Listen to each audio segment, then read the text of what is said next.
지난 4월, 사흘 동안 청주 무심천 일원에서 열린 벚꽃과 함께하는 푸드트럭 축제입니다. 축제에 앞서 청주시는 지난 1월 축제를 기획하고 행사를 담당할 사업자를 공개 모집했습니다. 공모에는 4개 업체가 참여했는데 이 과정에서 불공정 의혹이 제기됐습니다.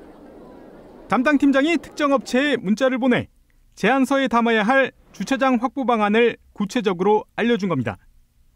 또 다른 업체의 입찰 금액을 알려주는가 하면 심사위원 명단을 주고받기도 했습니다. 시정 질문에 나선 박승찬 청주시 의원이 이 같은 내용을 폭로했습니다. 청주시의 관광과 한 팀장이 업체한테 심사위원 명단 보내달라. 그래서 그중 일부를 심사위원으로 뽑아서 그 업체가 하필이면 또 당선이 됩니다. 이게 공정하다고 보시는 겁니까? 사전에 알려주고 그랬다는 건 부적절하고 잘못했다고 생각합니다. 이어 해당 업체는 꿀잼 사업인 물놀이장 운영업체 심사를 앞두고 소통보좌관을 통해 심사위원 명단을 요청하는가 하면 심사 방식을 알려달라고 대놓고 요구하는 문자 메시지 내용도 공개했습니다. 측근들이 아직도 청주시 사업을 가져가고 있는 것을 부정하고 계십니까? 글쎄요, 측근이라고 해야 되는지 난 잘 모르겠는데 여튼. 청원생명축제나 초정약수축제 같은 청주의 대표 축제도 예외는 아니었습니다. 박 의원은 업체를 선정할 평가위원 모집 공고가 나오기도 전에 모 업체는 평소 관리하던 교수 등이 평가위원회에 들어가도록 독려했다고 주장했습니다. 이 과정에서 수십만 원 정도의 사례도 오갔다고 덧붙였습니다. 청주 최대 축제 청원생명축제 제안서 평가위원을 보시면 여기도 이미 오염되었습니다. 업체 대표가 운영하는 친목회 구성원 중 상당수가 평가위원으로 들어갔고요. 시민사회단체도 이번에 드러난 의혹이 일부 공무원의 일탈이라고 보기 어렵다며 철저한 진상규명을 촉구했습니다.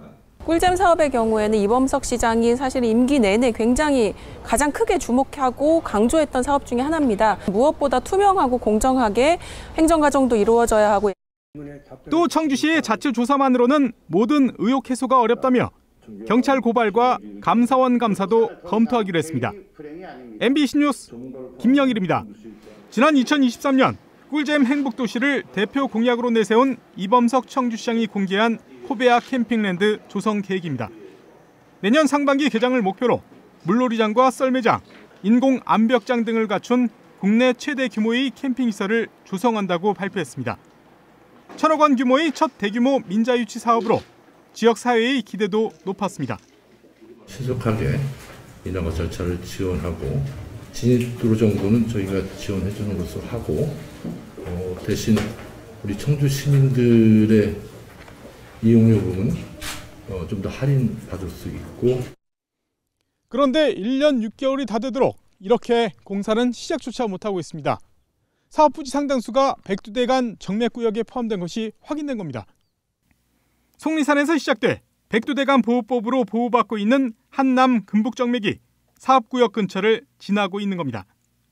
특히 능선 축에서 150m 안에 있어 상대적으로 완충 지역보다 개발이 엄격히 제한되는 핵심 구역은 무려 2만 제곱미터.